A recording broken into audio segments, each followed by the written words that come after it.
thick, so it's hard for our firefighters to navigate the terrain and get all the way to the top. Air support helps us get to the areas that are hard to really get to.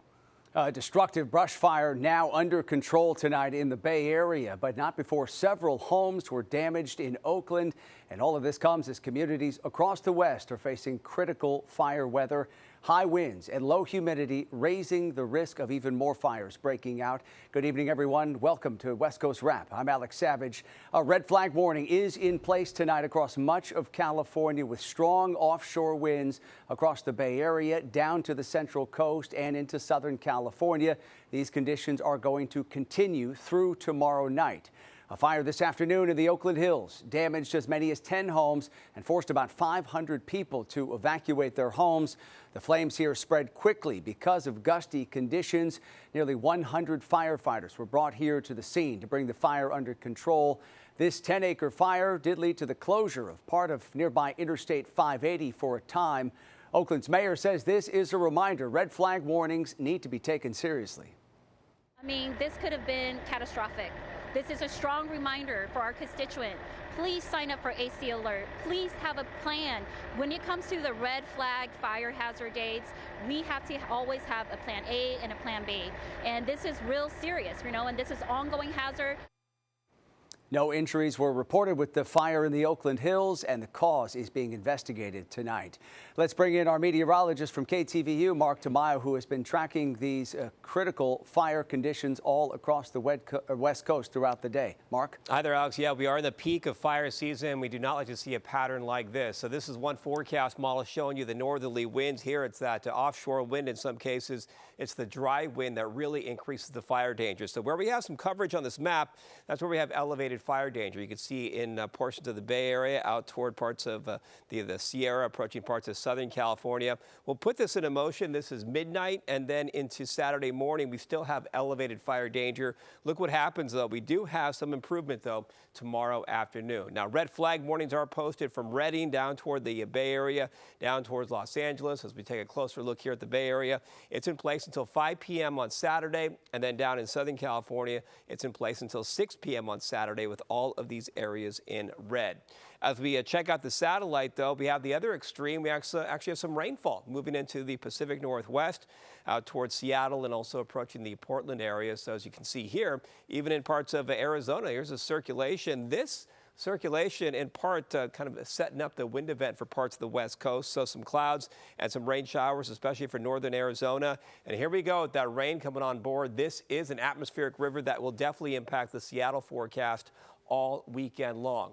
This was the scene in Seattle today, showing you the cloud cover, rainfall, just over 1/10 of an inch of rain, and temperatures in the lower 50s. Of course, in San Francisco, we had lots of sunshine, and of course, increasing fire danger. Temperatures in the lower 70s, so a pretty warm day.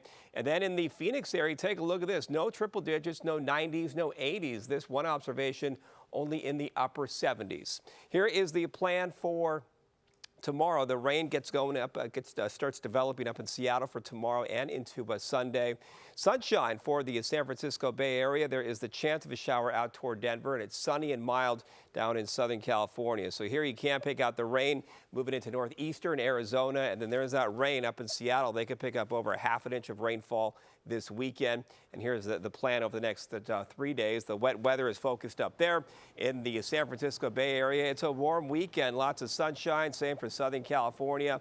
Phoenix picks up some clouds tomorrow with temperatures in the mid-70s, and Denver has that chance of some rain showers. So, Alex, so far the rain, the real atmospheric river is focused up here, but eventually we'll see that storm track kind of shift and move to the south. Yeah, we welcome that. Yeah. All right, Mark, thank you. High winds and low humidity levels increasing the chances that a fire that breaks out will grow more quickly. As KTVU's Tom Vakar shows us, PG&E, California's largest utility provider, has shut off power to thousands of customers in the hopes of preventing fires. As we drove north on Vasco Road, we came to the intersection of Camino Diablo and Vasco Road. The power was out and the traffic lights were out, not even blinking. At midday, even with the traffic lights out, no big deal. But come the rush hour, very big deal, because this is a major commute road. This intersection connects Livermore and 580 to Byron, Brentwood, Oakley, the Delta, and Antioch. PG&E told me that the city of Antioch was going to put a generator out here. Up the road a ways, we spoke with a horse trainer and keeper, Eric Jefferson, who accepts the outages for safety, but has plenty of backup power for homes, stables, and his pumps. Having a generator here is key for us. We have a horse business, we have our family, we run off wells and, not city water, so we're not relying on them to get water, so we have to produce our own. Up the road from there, we found Clayton Palms, a modular homes park with 200 dwellings. Though it has solar panels and a generator, it can only supply electricity for a few basic community buildings, not the entire blacked out community. That's why Johnny has had it with the blackouts and the shutoffs. I'm already there. Yeah, I'm looking to move somewhere else. It's ridiculous. I don't know what this is going to achieve. Tony Dickert of Clayton already has a generator and loaner chargers, which his neighbors are free to use to charge phones and such. A couple years ago we had solar installed along with batteries. We got to help each other make it work. I know there's public safety issues, but I kind of feel like we're paying for transgressions in the past. Tom Vakar, KTVU, Fox 2 News.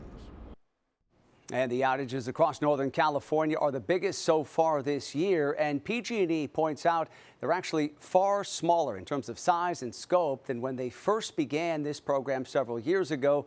The utility says it's installed new technology, including microgrids that can fine-tune the power shutoffs, and the utility has added hundreds of cameras and weather stations as well to help limit the scope of the outages. Using our high-resolution weather models that are coming in multiple times per day, 4 times per day. That's also coupled with the machine learning models that we're getting from our individual weather stations. And so the scope is constantly refined.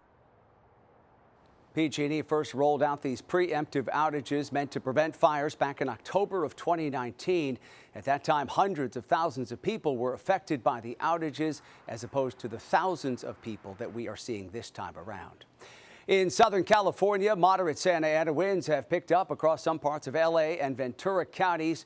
Winds are the strongest in the Valley Hills and Mountain Peaks, and the red flag conditions will continue through Saturday afternoon across parts of Southern California. Southern California Edison, which provides power to about 15 million people in Southern California, says it's considering shutting off the power to more than 120,000 people across 7 different counties. Here's a live look tonight at the outages in the Los Angeles area. The yellow circles with a black bell indicate outages that are designed to prevent wildfires. SoCal Edison says these shutoffs are possible all the way through tomorrow afternoon. And there are concerns about the conditions across the Inland Empire as well. The winds have picked up there and the humidity has dropped. Officials say in the San Bernardino Mountains there is a lot of vegetation, thankfully, that already burned during the airport fire, which broke out last month. And in the Central Valley, communities experiencing strong winds and low humidity. The National Weather Service is warning people who are planning to visit the Sierra this weekend that they need to avoid burning, since any wildfires that start will likely spread rapidly. The California Office of Emergency Services is taking steps to help prepare for this critical fire weather. So here at Cal OES, we're working closely with our local government and state partners in pre-positioning resources with the upcoming critical fire weather events. That way we can quickly deploy the resources at a moment's notice to tackle whatever comes our way. All right, shifting now to our coverage of politics, and on the campaign trail, former President Barack Obama was in Arizona today holding a rally to support Vice President Kamala Harris. The event was held at the Cole and Jeannie Davis Sports Center, which is on the University of Arizona campus. The former president encouraged people to vote and said that Vice President Harris would lead the country in a new direction. Together, we've got a chance to choose a new generation of leadership in this country and start building a better and stronger and fairer and more hopeful America. Obama's visit comes a little more than a week after Vice President Harris spoke in Phoenix and after former President Trump visited Prescott Valley last weekend. President Biden and former President Clinton will also be in Arizona next week, although the details on their visits have not been made public. Republican vice presidential candidate J.D. Vance is making another trip to Arizona soon. He's set to speak at TYR Tactical in Peoria coming up this Tuesday. Vance will then travel to Tucson for a rally at the Pima County Fairgrounds. Vance was just in the Valley last week for a CPAC town hall. And early voting got underway today in Washington. Washington has more than 544 official drop boxes and 67 voting centers. In King County, all voters should be getting their ballots by Monday the 21st. According to county election officials, ballots are collected at least once a day and more often as we move closer to Election Day. Drop boxes are essentially steel tanks. They are bolted into the cement. They have no pry points. They have multiple locking mechanisms. They even have fire stops inside the boxes. They're emptied at least once a day throughout the voting period. And it's still not too late to register to vote in Washington. You can register to vote online or by mail all the way up until Monday, October 28th. All of these victims were intentionally shot execution style so that their loved ones could see them murdered. Several murders and a stash of drugs who authorities in Southern California believe is behind this series of crimes. Also, hundreds of driverless cars being tested on the roads of Nevada will explain what makes the Silver State such a popular testing ground. A former Olympic snowboarder is facing charges in Los Angeles, accused of operating a drug trafficking organization. Authorities say the organization shipped hundreds of pounds of cocaine through Southern California and orchestrated several murders as well. Federal prosecutors say Ryan James Wedding, also known as El Jefe, ran the operation from L.A. The 43-year-old competed for Canada in the 2002 Winter Olympics in Salt Lake City. 16 other defendants were also charged, along with Wedding. Some have been arrested, but Wedding remains at large.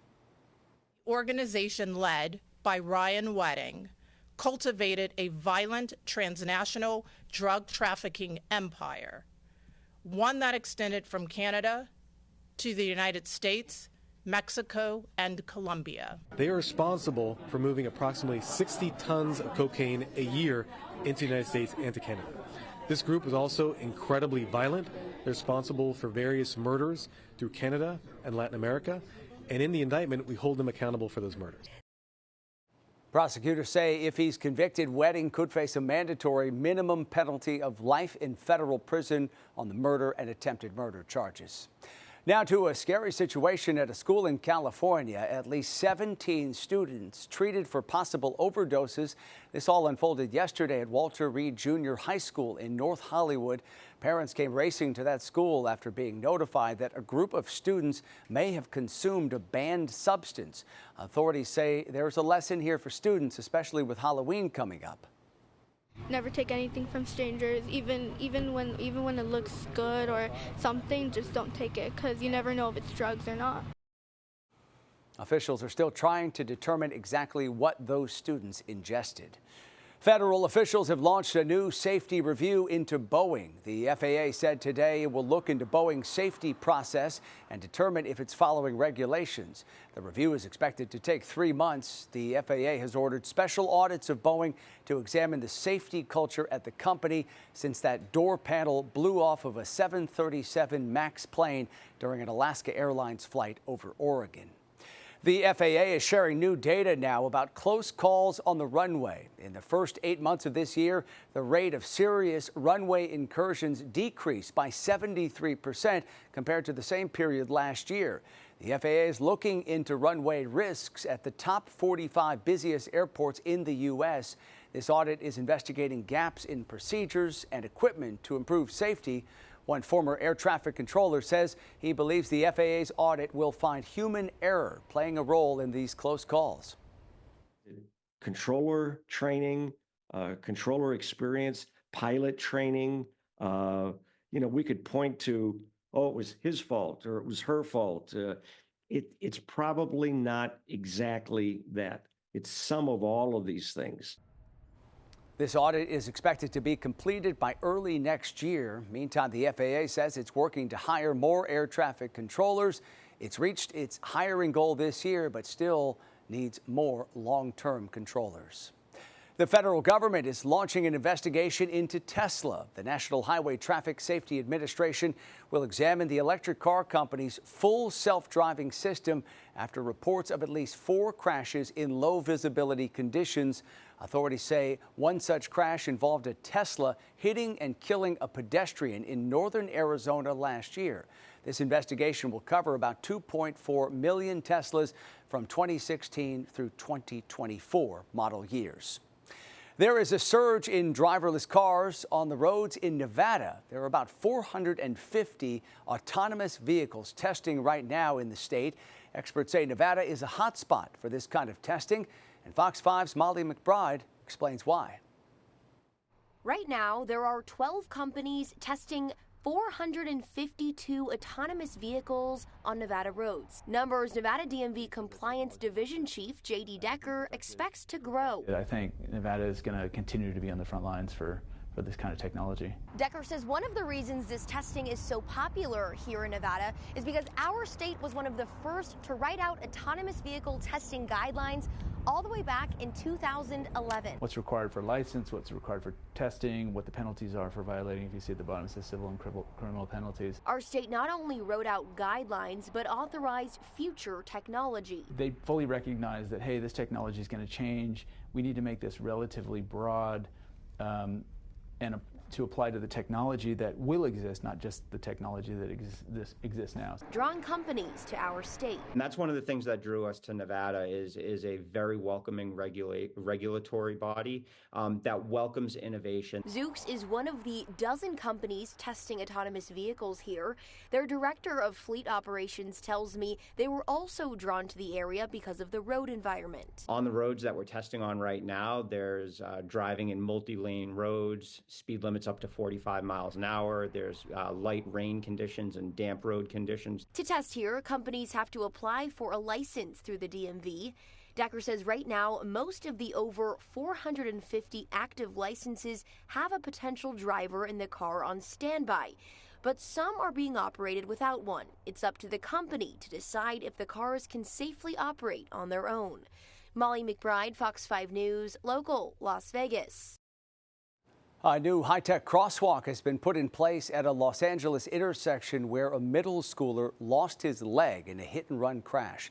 That 13-year-old boy was hit by a motorcycle last year at the busy Boyle Heights intersection, and he returned there today as Council Member Kevin De Leon and other city officials unveiled a specialized traffic light. Now, whether you're walking, whether you're biking, or driving, you deserve to feel safe, and we won't stop until we make sure that happens. This high-intensity activated crosswalk, or HAWK for short, is activated by a pedestrian. A series of yellow and red lights alert drivers to slow down and stop. A study by the Federal Highway Administration found these lights can reduce pedestrian crashes by almost 70%.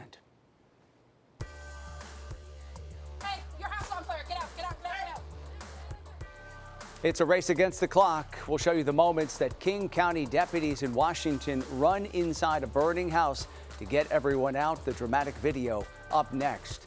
Also, she's 101 years old and still competing against people who are half her age. What sets a woman in Utah apart from other athletes at the Senior Games? It was a race against the clock for sheriff's deputies in King County, Washington. Newly released body camera video shows those 2 deputies saving a Skyway family from a fire late last month. Fox 13's Dave Detling shows us the harrowing moments from this rescue. It's just after 11 a.m. in Skyway, and the people who live inside this house have no idea that it's on fire. Hey, your house on fire. Get out, get out, get out, get out. A man and a young boy quickly run outside. Come on, let's go. But their dog Puppy, come on. Let's go. Come here, baby. doesn't want to go. Watch as deputies run to the back of the house. That's when they see flames are pouring out of the detached garage. Oh, back up, back up, back up. Here's another angle showing another deputy running towards the back of the house. She wants to make sure the next door neighbor is okay.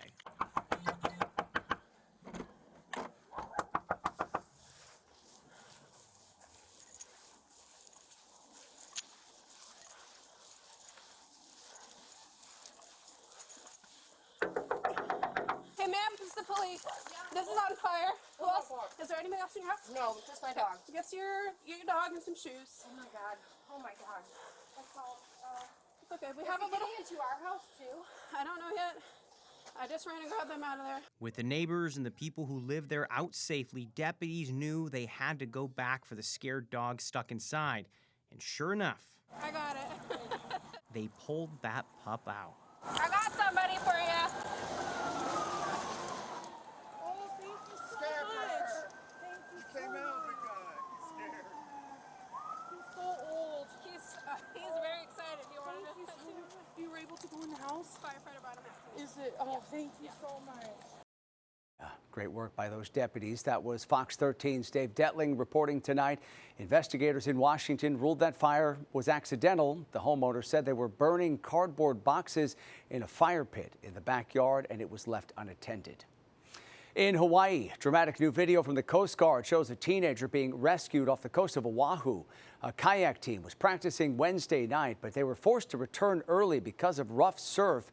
One teen did not make it back and was then reported missing. And then around 4:30 the next morning, the Coast Guard got an alert from an off-duty lifeguard who found the boy clinging to his kayak. I was actually crying my guts off because he was okay, and while I'm crying, he was like, "I'm okay, I'm fine." And then I was like, "Wow!" But he was worried. He said, "I'm worried about my mom because she probably missed me." And I was like, "Oh." I'm sure she did. That teenager was taken to a hospital where he was treated for exhaustion, dehydration, and cold exposure. Colorado's treasured music venue outside of Denver, the Red Rocks Amphitheater, has announced some of its 2025 lineup. The top acts slated to perform at the historic stage include funky soul pop artist Remy Wolf in April and rock icon Sting in May. June will bring the renowned Weird Al Yankovic to the stage there, and you can also grab tickets for genre-bending singer-songwriter Teddy Swims coming up in August, and country artist Megan Maroney will perform there in September.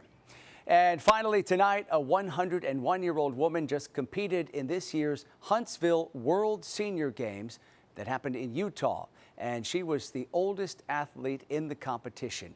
Meet Ava Sorensen. She's been competing in the games for 15 years. She took home the gold in bowling and shuffleboard. Makes friends easily. I mean, military, growing up, we had to make friends all the time. That's my secret to getting older. And I'm not going to quit. I'm going to make 110 at least.